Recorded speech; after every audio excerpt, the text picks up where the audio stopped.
Hello, welcome to Friday Questions.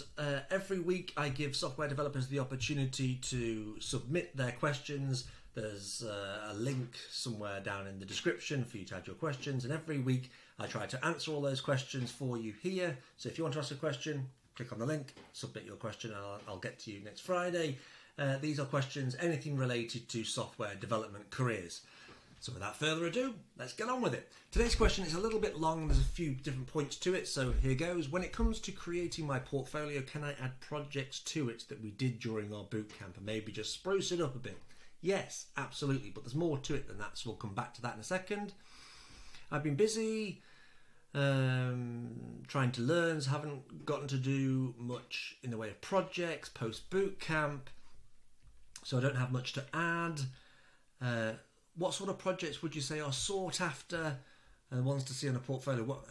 What do recruiters like to see? So this is a great thing. Firstly, we're talking about putting projects onto your portfolio.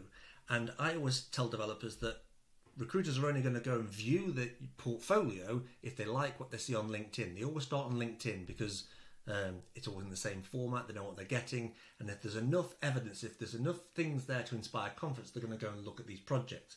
Now, when people post projects on their portfolio, it's kind of like when you finish your bootcamp and you go, look at my shiny certificate. I hate to break this to you, no one cares about the certificate, no one's interested, no one values it, they don't see any value in it. That's not to say that there's not a whole heap of value buried within that course. What you need to do is unpack it. I always say it's like showing someone a completed Rubik's Cube.